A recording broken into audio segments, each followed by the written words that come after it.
నమస్తే, జై శ్రీరామ్, భారత్ మాతాకి జై.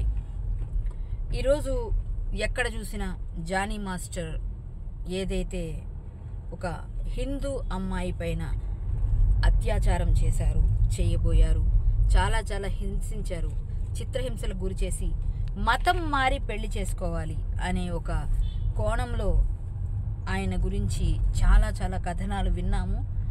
ఇది చాలా చాలా దుశ్చర్య. ఎందుకంటే ఒక హిందూ అమ్మాయిల్ని లవ్ జిహాద్కి గురి చేస్తూ చాలామంది చాలా రకాలుగా వేధిస్తున్నది. ఎన్నో లవ్ జిహాద్ కేసుల్ని మేము పట్టుకుంటున్నాం, వాళ్ళని కౌన్సిలింగ్ చేస్తున్నాం, తల్లిదండ్రులకు కూడా తెలియజేస్తున్నాం.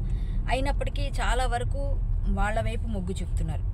ఇక్కడ ఆ అమ్మాయి తనంతట తానుగా లవ్ జిహాద్ గురి కాకుండా చిన్నప్పటి నుంచి తను ఎన్ని రకాలుగా ఏ విధంగా డాన్సర్గా ఉన్నప్పటి నుంచి మాస్టర్కి పరిచయం అయినప్పటి నుంచి ఏ విధంగా ఆమెను ప్రలోభ పెట్టారు అన్నది బయటకు వచ్చి చెప్తున్న తీరైతే ఆ అమ్మాయికి నిజంగా అండగా నిలవాలి మనందరం. Hats off to her.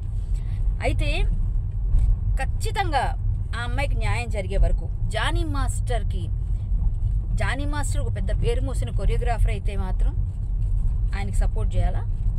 ఖచ్చితంగా. ఎందుకు చేయాలండి?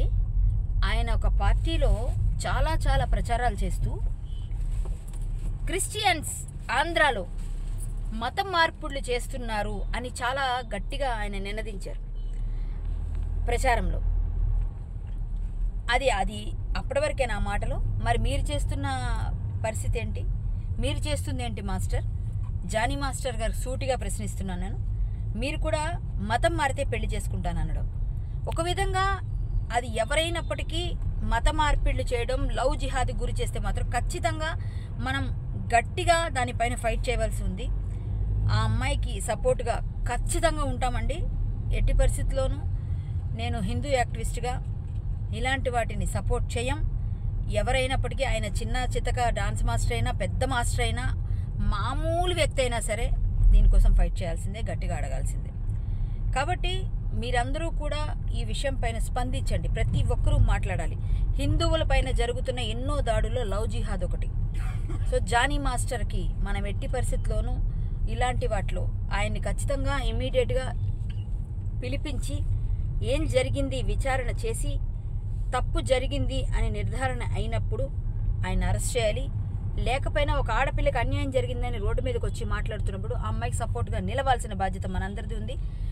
అతని మీద యాక్షన్ తీసుకోవాలి రేవంత్ రెడ్డి గారు ఇమీడియట్గా. లేని పక్షంలో మేమందరం కూడా ఆమెకు అండగా నిలబడి ఖచ్చితంగా ఫైట్ చేస్తాం ఆమె పక్కన. ఇక్కడ ఇంకొక కుట్ర కోణం కూడా ఉండే అవకాశం ఉంది. ఏదైనా రాజకీయ పార్టీలు ఇందులో ఉండి నడిపిస్తున్నాయా అన్నది కూడా ఎంక్వైరీ చేయాలి. అప్పుడే తెలుస్తుంది.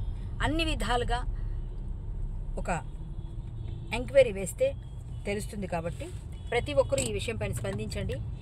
మనం అందరం కలిసికట్టుగా బాధితురాలకి న్యాయం చేసే వరకు పోరాడదాం. జై శ్రీరామ్, జై బీజేపీ, భారత్ మాతాకి జై. మరిన్ని వీడియోస్ కోసం ఛానల్ ని సబ్స్క్రైబ్ చేయండి. లేటెస్ట్ అప్డేట్స్ కోసం వాట్సాప్ ఛానల్ ని ఫాలో చేయండి.